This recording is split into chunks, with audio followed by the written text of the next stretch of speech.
Hello everyone, welcome to Hindi with teacher channel. आज की class में हम पढ़ने वाले हैं मानस का हंस उपन्यास। यह उपन्यास हमारे यूजीसी नेट हिंदी की यूनिट 6 हिंदी उपन्यास में लगा हुआ है। अभी तक जो है हमने 10 उपन्यास अपने कंप्लीट कर लिया है। हमारे 3 उपन्यास बचे हुए हैं, मानस का हंस, तमस, देवरानी जेठानी की कहानी। तो आज हमारा जो ये है 11वां उपन्यास है और हमारे पाठ्यक्रम में टोटल कितने उपन्यास लगे हुए हैं? 13 उपन्यास लगे हुए हैं। यदि आप अन्य कोई एग्जाम देने जा रहे हैं जिसके पाठ्यक्रम में मानस का हंस उपन्यास है, तो ये क्लास आपके लिए भी इतनी ही यूजफुल है जितना यूजीसी नेट एग्जाम देने जा रहे हैं बच्चों के लिए है। ठीक है, तो हम एक क्लास में एक उपन्यास कवर करते हैं। आप सभी जानते हैं उपन्यास काफी बड़े होते हैं, तो लाइन बाय लाइन पढ़ाना तो पॉसिबल ही नहीं है। तो इस क्लास में मैं आपको क्या बताने वाली हूँ, जो उपन्यास की प्रमुख पंक्ति है, पात्र परिचय, भूमिका, सारांश, समीक्षा, ये टॉपिक जो है हम इस क्लास में कवर करेंगे। एग्जाम के नजरिए से ये क्लास आपकी बहुत यूजफुल होने वाली है। तो शुरू करते हैं अपना मानस का हंस उपन्यास। सबसे पहले देख लेते हैं इसके बारे में थोड़ी जानकारी। इसके रचनाकार कौन है? अमृतलाल नागर। प्रकाशन वर्ष कब प्रकाशित हुआ था? ये 1972 ईस्वी में। ये एक जीवनी परक उपन्यास है जो कि महाकवि तुलसीदास के जीवन पर आधारित है।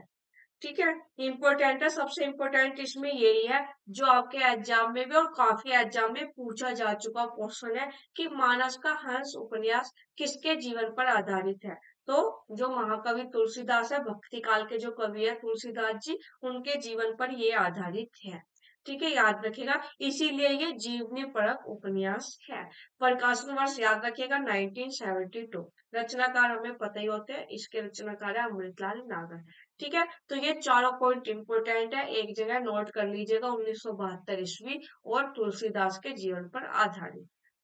ठीक है, जब आप ये बुक लेते हो ना, तो इसके देखो कवर पेज पर ही लिखा हुआ है, यहाँ पर आपको दिखाई दे रहा होगा, महाकवि तुलसीदास के जीवन पर आधारित एक क्लासिक उपन्यास। ठीक है, आगे चलते हैं। अब पढ़ेंगे हम मानस का हंस उपन्यास की भूमिका।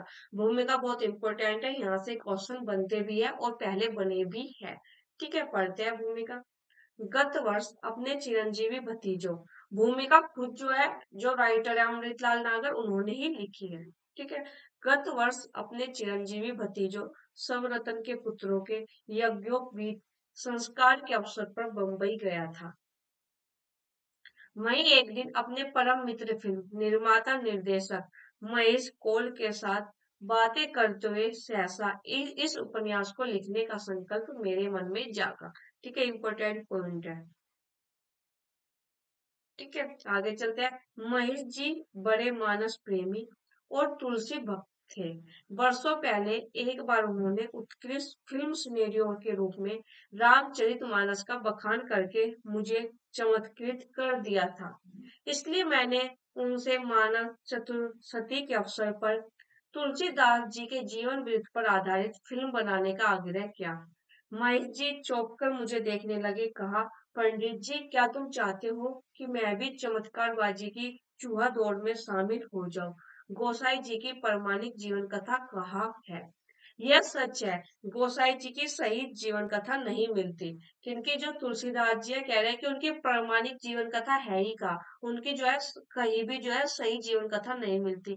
यो कहने को तो रघुबर दास, बेनी माधव दास, कृष्णदत्त मिश्र, अविनाश राय और संत तुलसी साहब के लिखे गोसाई जी के 5 जीवन चरित्र हैं, जिनमें से हम देखते भी हैं रघुबर दास का तुलसी चरित्र और बेनी माधव दास का मूल गोसाई चरित्र बहुत प्रसिद्ध भी है। और जब हम पढ़ते हैं हिंदी साहित्य का इतिहास, आचार्य रामचंद्र शुक्ल की बुक, तो उन्होंने जो भी तुलसीदास जी के जीवन के बारे में लिखा है, उनका आधार इन दोनों रचनाओं को ही माना है। ठीक है, एक रघुबर दास की रचना को और एक वेणी माधव दास की रचना को। तो ये कह रहे हैं कि वैसे तो तुलसीदास का जीवन कथा कहीं नहीं मिलती, लेकिन उनके 5 जीवन चरित्र मिलते हैं। वे प्रामाणिक तो नहीं माने जाते, लेकिन उनके आधार पर जो है काफी कुछ पता चल जाता है तुलसीदास जी के जीवन के बारे में।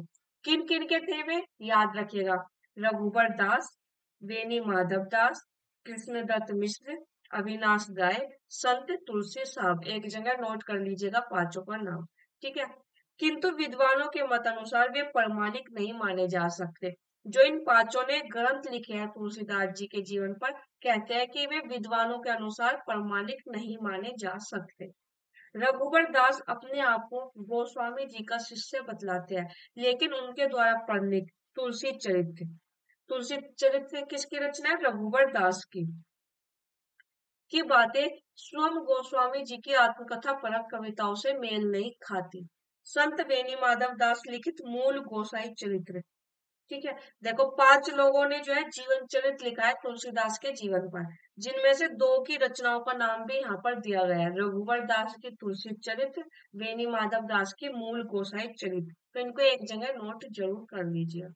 लिख रहे हैं, संत बेनी माधव दास लिखित मूल गोसाई चरित्र में गोसाई जी के जन्म, यज्ञोपवीत, विवाह, मानस समाप्ति आदि से संबंधित जो तिथि, वार और संवत दिए गए हैं, वे भी डॉक्टर माता प्रसाद गुप्त और डॉक्टर रामदत्त भारद्वाज की जांच कसौटी पर खरे नहीं उतरते, यानी उसको भी प्रमाणिक नहीं माना। इसी प्रकार गोस्वामी जी के अन्य जीवन चरित्र भी सच से अधिक झूठ से जड़े हुए हैं। अन्य कौन से? दो का तो उन्होंने जिक्र कर दिया कि तीन किन के बचे, इन तीनों के, ठीक है। कह रहे हैं कि जो अन्य जीवन चरित्र है वे भी जो है सच से कम तो ज्यादा क्या लगते हैं कि झूठ से जड़े हुए हैं। परंतु यह मानते हुए भी कवितावली, हनुमान बाव और बीना पत्रिका, ये किन की रचना है? तुलसीदास जी की रचना है। कह रहे हैं कि परंतु यह मानते हुए भी कवितावली, हनुमान बाव और विनय पत्रिका आदि रचनाओं में तुलसी के संघर्षों भरे जीवन की ऐसी झलक मिलती है कि जिसे नजरअंदाज नहीं किया जा सकता, ठीक है। किंवदंतियों में जहां अंधश्रद्धा भरा झूठ मिलता है, वहीं एक ऐसी हकीकतें भी नजर आती है जिनसे गोसाई जी की आत्मपरक कविताओं का तालमेल बैठ जाता है। इसके अलावा मेरे मन में तुलसीदास जी का ड्रामा प्रोड्यूसर और कथावाचक वाला रूप भी था, जिसके कारण मैं मित्रवर महेश जी की बात के विरोध में चमत्कारी तुलसी से अधिक यथार्थवादी तुलसी की वकालत करने लगा।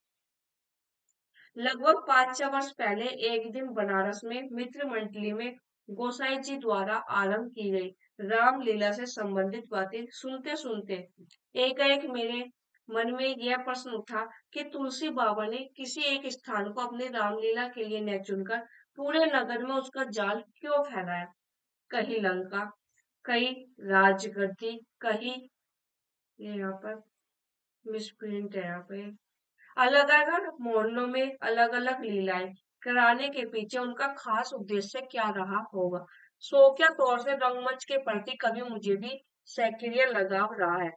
एक पूरे शहर को रंगमंच बना देने का ख्याल अपने आप में ही बड़ा शानदार लगा, लेकिन मेरा मन ये मानने को तनिक भी तैयार नहीं होता था कि तुलसीदास जी ने प्रयोग के लिए प्रयोग वाले सिद्धांत के अनुसार ऐसा किया होगा।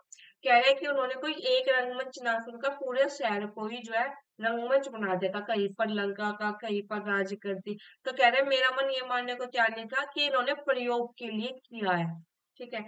खैर, तभी यह भी जाना कि रामलीला कराने से पहले गोसाई जी ने बनारस में नाग नथैया लीला, इंपॉर्टेंट है, रामलीला तो हमें सबको पता ही है, लेकिन रामलीला कराने से पहले जो तुलसीदास जी ने जो है बनारस में नाग नथैया लीला, प्रहलाद लीला और ध्रुव लीलाएं भी कराई थी। कौन कौन सी लीलाएं कराई थी? इंपॉर्टेंट है, नाग नथैया लीला, प्रहलाद लीला और ध्रुव लीलाएं।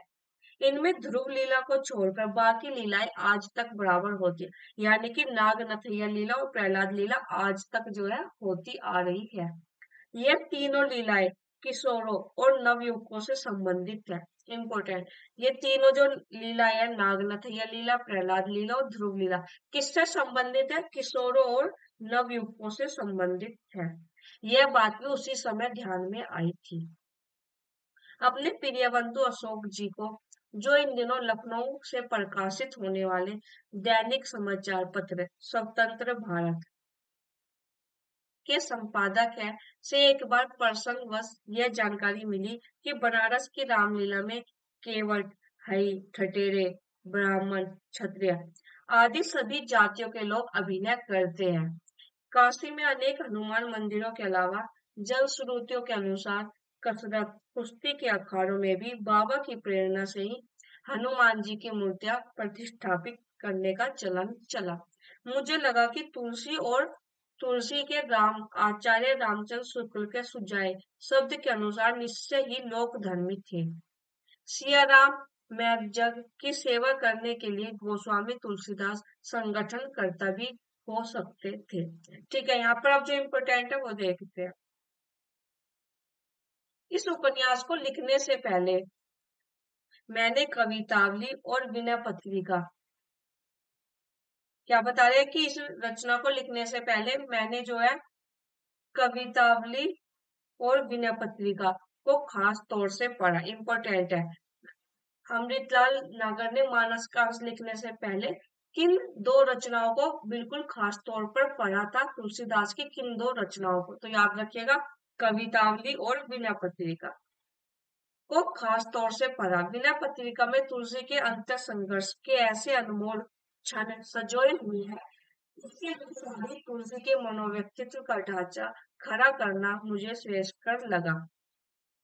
रामचरितमानस की पृष्ठभूमि में मानस काल की मनोछवि निहारने में भी मुझे पत्रिका यानी विनय पत्रिका की यहाँ पर बात हो रही है, पत्रिका के तुलसी ही से सहायता मिली।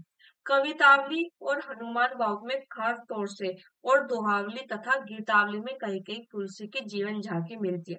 देखो, इन्होंने रचनाएं सब पढ़ी थी तुलसीदास की, लेकिन बता रहे हैं खास तौर पर जो है मैंने विनय पत्रिका और कवितावली को पढ़ा। जैसा भी यहाँ पर बता रहे हैं कि दोहावली और गीतावली में भी कहीं कहीं तुलसी की जीवन झांकी मिलती है। मैंने गोसाई जी के संबंधित अगणित किंवदंतियों में से केवल उन्हीं को अपने उपन्यास के लिए स्वीकारा जो कि इस मानसिक ढांचे पर चढ़ सकती थी। कह रहे किंवदंतियां तो बहुत सारी थी, लेकिन मैंने अपने उपन्यास में कुछ ही किंवदंतियों को रखा है।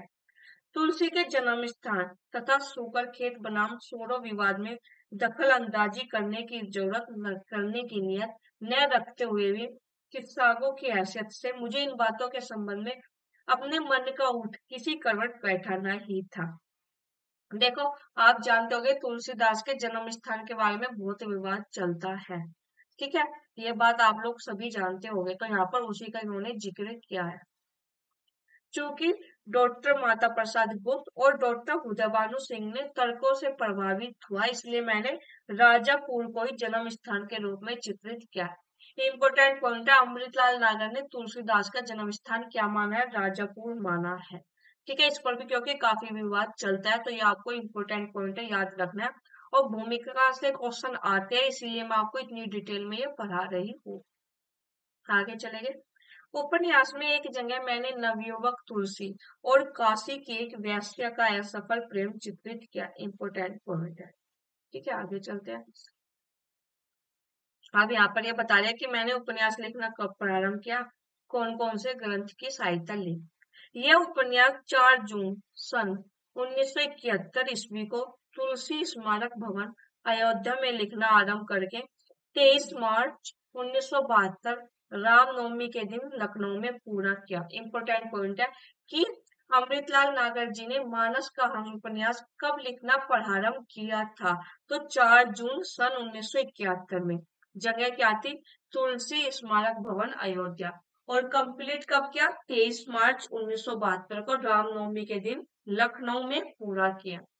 भगवत प्रसाद पांडे ने मेरे लिपिक का काम किया, ये भी इम्पोर्टेंट है। इस उपन्यास को लिखते समय मुझे अपने दो परम बंधु रामविलास शर्मा और नरेंद्र शर्मा की बड़े ही प्रेरणादायक पत्र अक्सर मिलते रहे, ये भी इम्पोर्टेंट है।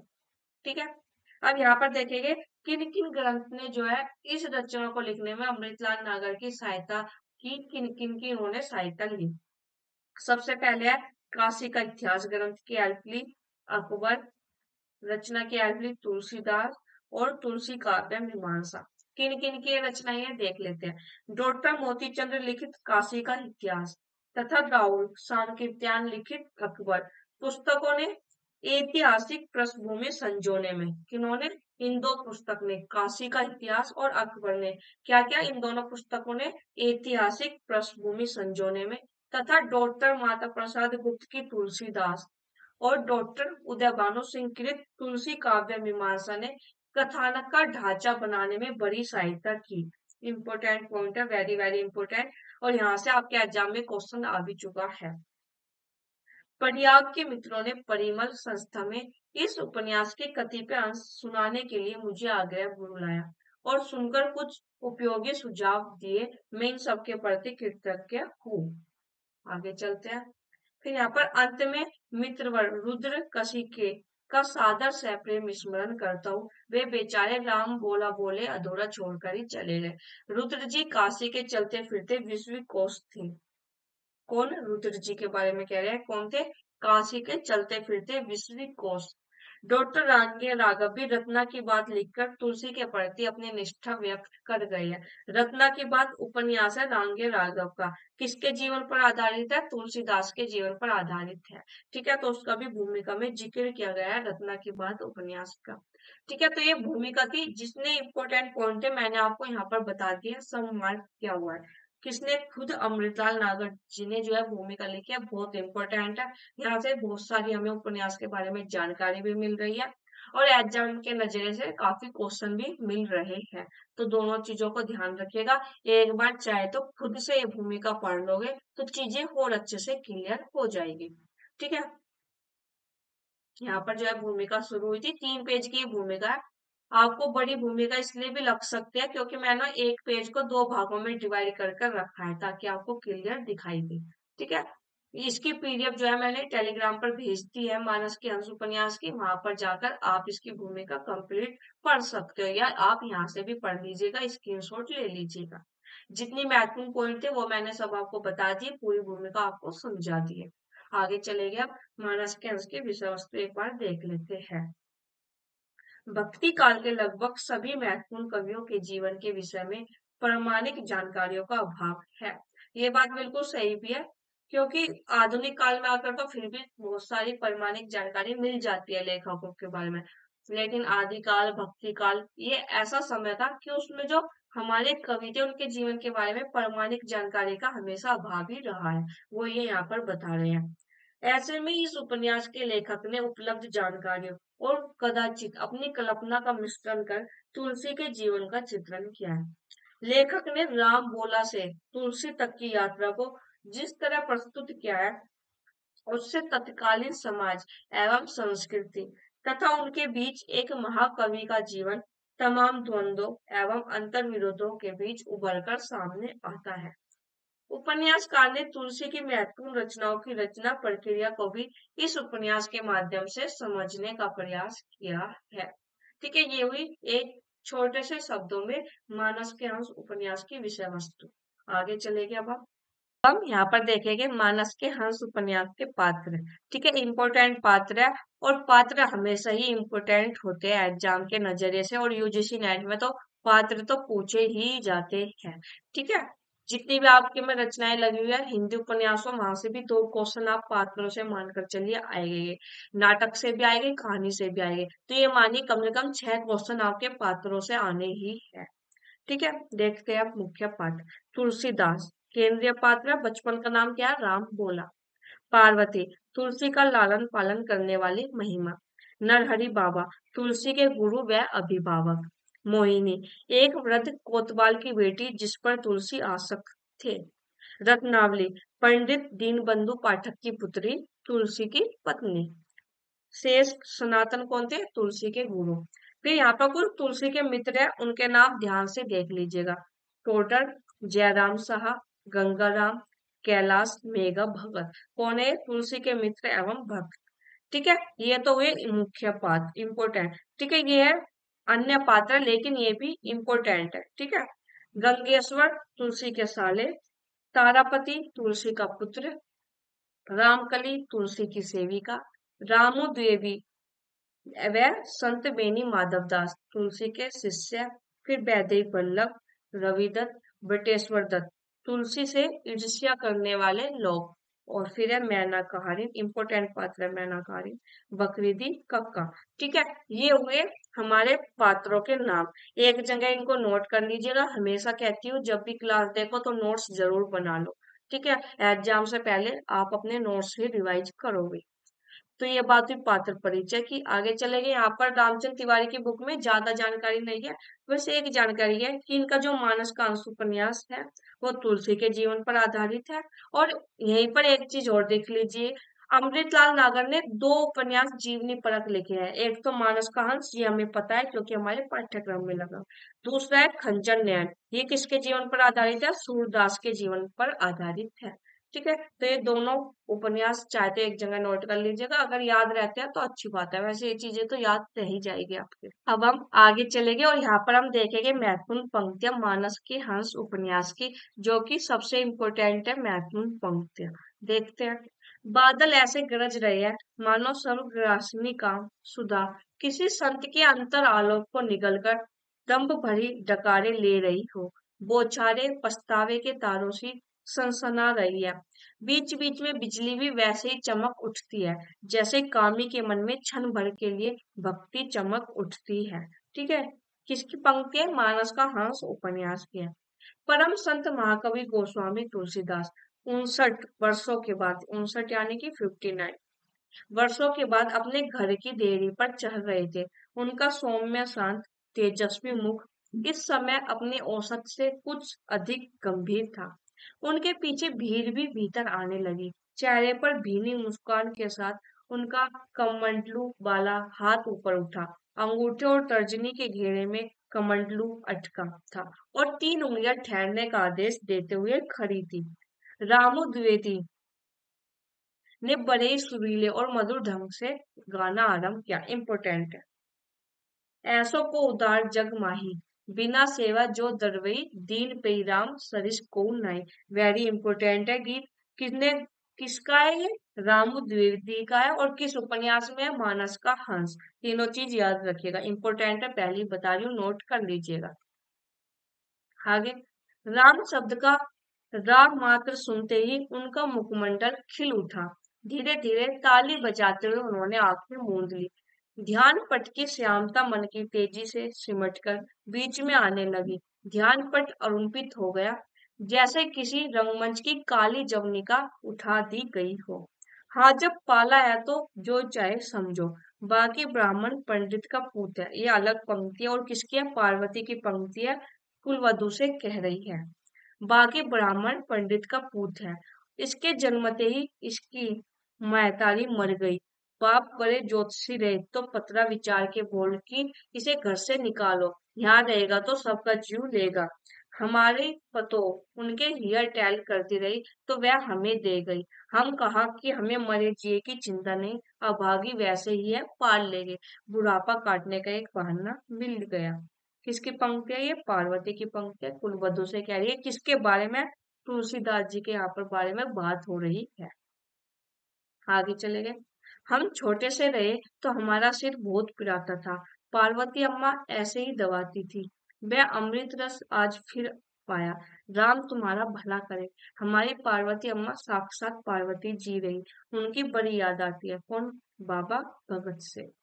आगे है, यहाँ पर ये इम्पोर्टेंट है, इसको देखते हैं। वह अपनी चटाई पर बिछी हुई कथरी पर बैठ गया, मिट्टी की दवात और सरकंडे की कलम सामने रख ली, कागज उठा लिया और लिखना आरंभ किया।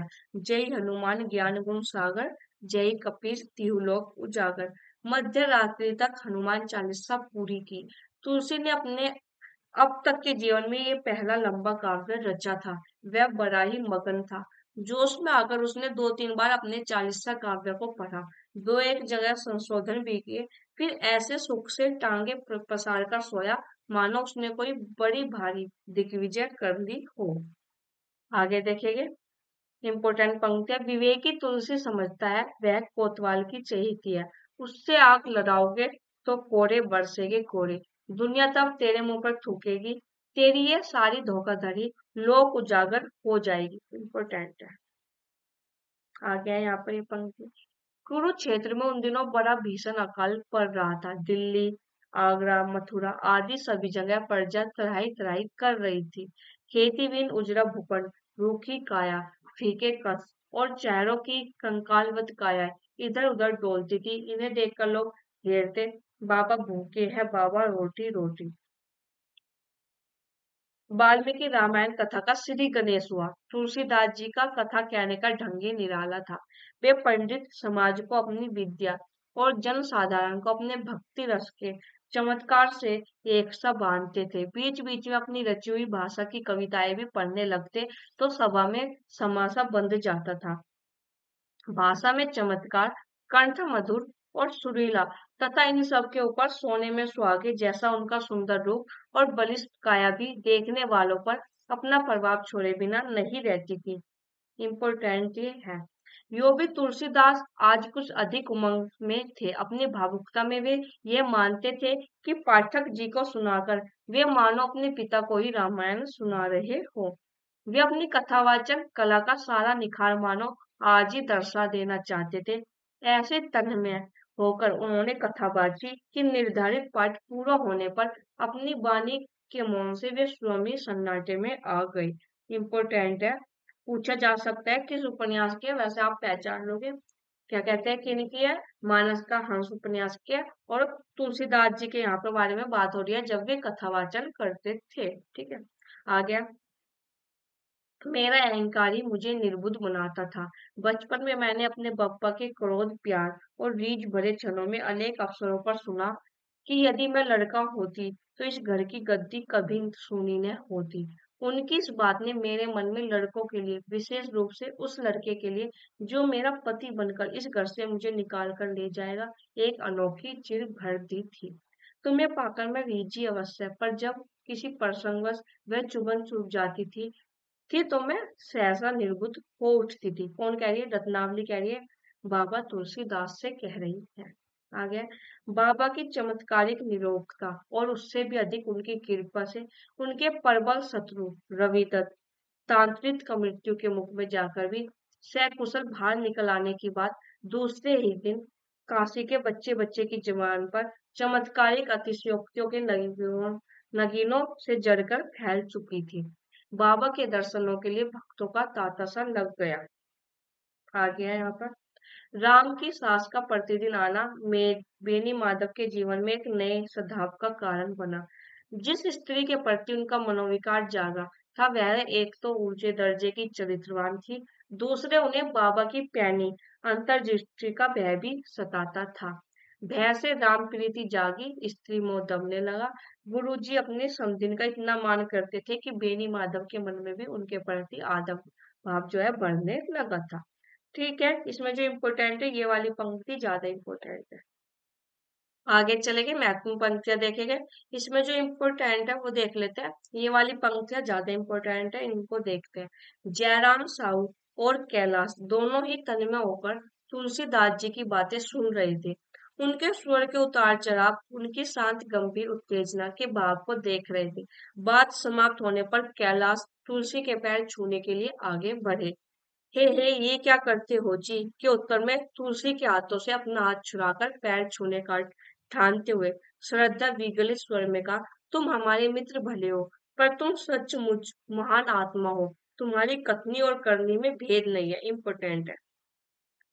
कह रहे हैं कि तुम हमारे मित्र भले हो पर तुम सचमुच महान आत्मा हो। तुम्हारी कथनी और करनी में भेद नहीं है। यह सबसे बड़ी बात है। भगत जी बैठे बैठे तो जीव मात्र को अपने कलेजे का बूंद बूंद भाव अर्पित कर देंगे, पर कहो कि उठकर जाए तो नहीं। तुम्हारी तरह गली गली डोलना उन्हें एक अप्रतिष्ठित कार्य लगता है। अपनी बात कहते कहते उत्तेजनावश कैलाश जी तुलसी के पैर छूने का स्वयं अपना ही आग्रह विसार कर सीधे खड़े हो गए। उनकी बाहें छोड़कर तुलसी ने मुस्कुराकर कहा, किसने? तुलसीदास ने। देखो कैलाश, मनुष्य अपने सामर्थ्य के अनुसार ही आगे बढ़ता है। इम्पोर्टेंट पॉइंट है। फिर हरेक की प्रकृति में थोड़ा बहुत अंतर भी होता है। तुम कभी हो बेलाग बात कहना तुम्हारी प्रकृति में है, किंतु तुम्हें यह भी देखना चाहिए कि आलोच्य व्यक्ति अपनी सामर्थ्य भर सत्य को अपने जीवन में निभा रहा है या नहीं। यदि निभा रहा है तो उसके सत्य को देखो, उसके सामर्थ्य को नहीं। और यदि सामर्थ्य की आलोचना करना ही चाहते हो तो रचनात्मक दृष्टि से देखो। किसकी पंक्ति है? तुलसीदास जी की है। किससे कह रहे हैं? कैलाश से कह रहे हैं। और इम्पोर्टेंट पंक्ति है। आगे चलते हैं। खरी आलोचना करने में कबीरदास जी मेरे आदर्श हैं। जहाँ झूठ को देखा वहीं खींच के ऐसा झापड़ मारते थे कि थोथे अहंकार की चमड़ी उतर जाती थी। मैं महात्मा कबीरदास जी को उच्चतम आत्माओं में से एक मानता हूँ। उन्होंने पराई बुराइयों की तीव्र आलोचना करके अपने को संवारा, परंतु मैं अपनी और समाज की खरी आलोचना करके दोनों को एक निष्ठा से बांधकर उठाना चाहता हूँ। टूटी झोपड़ियों के बीच में अकेले महल की कोई शोभा नहीं होती है। वह अपनी सारी भव्यता और कलात्मकता को भगवान लगता है। फिर भी सच्चे संतों की बातों को हमें उस पर पढ़ाकर नहीं सोचना चाहिए। उनको पढ़ते ये भी और ये भी। ठीक है, यहाँ से हमारे की बिल्कुल परवल संभावना मुझे लग रही है। यहाँ से ये स्लाइड ये वाली और आगे जो है ये वाली, तो ये थोड़ा ध्यान से देखिएगा। न्याय की तुला पर सभी बराबर होते हैं, ये वाली पंक्ति।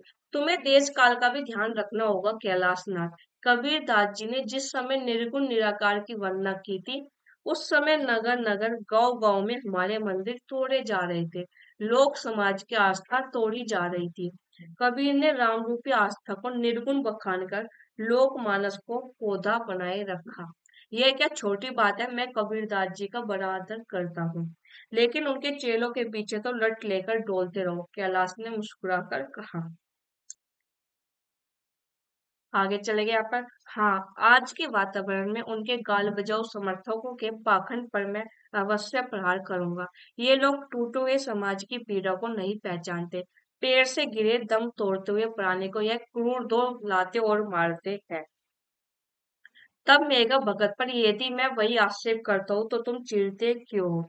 बुरा इसलिए लगता है कि तुम मेघा भाई का गलत मूल्यांकन करते हो। उनकी सामर्थ्य की सीमा कुछ छोटी भले ही हो, पर वे पूर्ण भावनिष्ठ है। खैर छोड़ो यह प्रश्न, बोलो लीला किस समय होगी। तो यहाँ तक का ये इम्पोर्टेंट है, पीछे की ये दोनों स्लाइड भी इम्पोर्टेंट है। ठीक है, आगे चलेंगे। ये वाली पंक्ति इंपॉर्टेंट है। जानते हो, रामचरितमानस लिखते समय मुझे बराबर यही विश्वास होता था कि जिस महाकाव्य को स्वप्न में जगदम्बा जानकी, तपीश्वर और कवीश्वर की आज्ञा पाकर रच रहा हूँ, उसके पूरा होते ही राम जी मुझे अवश्य ही प्रत्यक्ष दर्शन देंगे। ये इम्पोर्टेंट है। ठीक है, आगे चलते हैं। तुलसी तीनों भाइयों की वंदना करते हैं, माँ के चरणों में नत होते हैं। सीता जी प्रसन्न होकर मुस्कुराती है। हनुमान का मन और भरत का रूप देखकर लक्ष्मण तुलसीदास के हाथ से विनय पत्रिका ले लेते हैं और राम जी के सम्मुख उसे सविनय पढ़ाकर कहते हैं, हे नाथ, इस कली काल में भी आपके एक अकिंचन सेवक ने अपने नाम के प्रति अपनी प्रीति और प्रतीति को निभाया है। गरीब निवाज अब इस पर कृपा करें। इम्पोर्टेंट है। भगवान रामचंद्र विनीत भाव से हाथ बांध खड़े हुए तुलसीदास को बड़े स्नेह से देखकर कहते हैं, हाँ, मेरे भी ध्यान में यह बात आई है। यह कहकर राम जी हाथ बढ़ाते हैं। लक्ष्मण जी उन्हें कलम दबाते देते हैं। राम जी अपने हाथ से कलम लेकर तुलसीदास की बिना पत्रिका पर सही कर देते हैं। आ गया यहाँ पर ये आखिरी पंक्तियां। रामू ने जल्दी जल्दी धरती पर कोने में पहले से ही रखा हुआ गोबर उठाकर लीपा। गोस्वामी जी धरती पर ले लिए गए। तुलसी दल, सोना और गंगा जल उनके घड़घड़ाते कंठ में डाला गया। सब लोग मौन होकर उन्हीं की ओर दृष्टि लगाए बैठे थे। गले की गड़गड़ाहट से में भी मानो राम शब्द की गूंज रहा था। आंखें एकाएक खुल गई। सबके चेहरों को देखा, दीवार पर अंकित हनुमान और सिया राम के चित्रों की ओर देखा। देखते ही रहे, देखते ही रहे। बाहर ऐसी बिजली चमकी कि उसकी कौन भीतर तक आ पहुंची। पानी जोर से बरस रहा था। सबकी आंखें भी वैसा ही बरस रही थी। ठीक है, तो यहाँ पर ये मुझे इतनी खास नहीं लगी पंक्ति, देख लीजिएगा आप लोग भी। जो इम्पोर्टेंट पंक्ति है वो मैंने आपको बता दी है, एक बार खुद से पढ़ लीजिएगा। और जिन पंक्तियों को मैंने इम्पोर्टेंट बताया उनको अपने नोट्स में जरूर ऐड कर लीजिएगा। ठीक है, तो यहाँ पर ये हमारी जो यूनिट चल रही है, यूनिट 6 हिंदी उपन्यास। यदि आपको इसकी बाकी क्लास देखनी है तो आप इसी यूट्यूब चैनल के प्लेलिस्ट के ऑप्शन पर जाओगे तो ये मैंने प्लेलिस्ट बनाई हुई है, इस पर क्लिक करोगे तो आपको सारी क्लास एक जगह मिल जाएगी। आज हमारे 11 उपन्यास कंप्लीट हो गए हैं। अब हमारे 2 उपन्यास बचते हैं, एक तो तमस और एक देवरानी जेठानी की कहानी। आज करवाना देवरानी जेठानी की कहानी था, लेकिन हमारे 2 ये क्लास नहीं हो पाई थी। तो मैंने आज सोचा पहले आपको मानस का अंश करवा देती हूँ, ये ज्यादा इम्पोर्टेंट मुझको लग रहा था। ठीक है, करवाऊंगी तो सारे ही। अब हमारे दो उपन्यास बचते हैं, तमस और देवरानी जेठानी की कहानी, ये भी हम जल्दी कंप्लीट कर लेंगे। हमने जब 11 उपन्यास कंप्लीट कर लिए तो बाकी के दो भी जल्दी ही कर लेंगे। क्लास होती है शाम को 4 बजे, बिल्कुल ये फ्री क्लास है। ठीक है, उसके अलावा मैं आपके लिए दो बैच लेकर आ रही हूँ, बिल्कुल फ्री है। दोनों बैच पीवाई के ऊपर आधारित है। डिटेल में जानकारी के लिए मैंने एक क्लास अपलोड की है, 1-2 दिन पहले की थी, जाकर देख लीजिए, इसी यूट्यूब चैनल पर आपको मिल जाएगी। ठीक है, लिंक जो है नीचे इस क्लास का अपने टेलीग्राम ग्रुप पर दिया हुआ है, वहां पर देख लीजिए, या ऊपर आइकॉन बटन में भी इस क्लास को मैं लिंक दे दूंगी, आप देख लीजिएगा।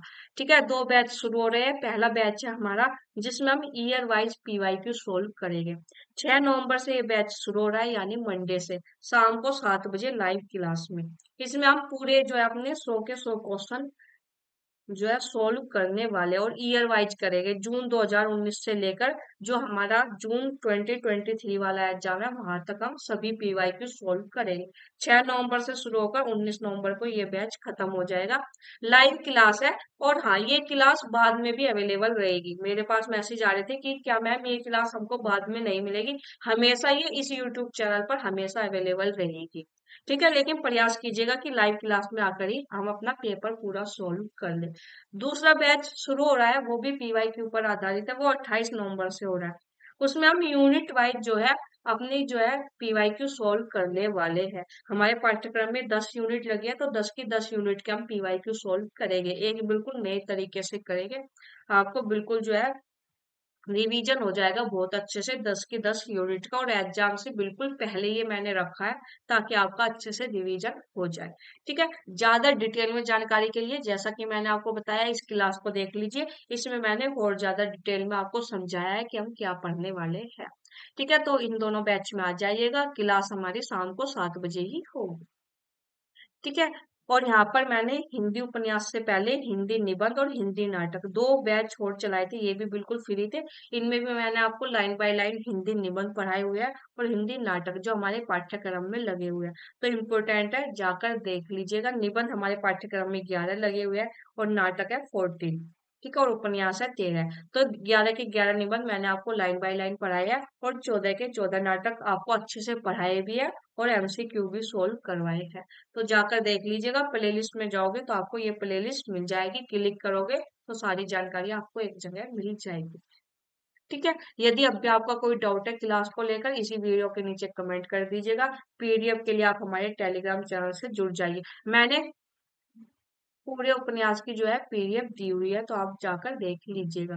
क्लास आपको अच्छी लगी, यूजफुल लगी, तो क्लास को शेयर कर दीजिएगा, और हमारे चैनल को लाइक सब्सक्राइब कर दीजिएगा। धन्यवाद।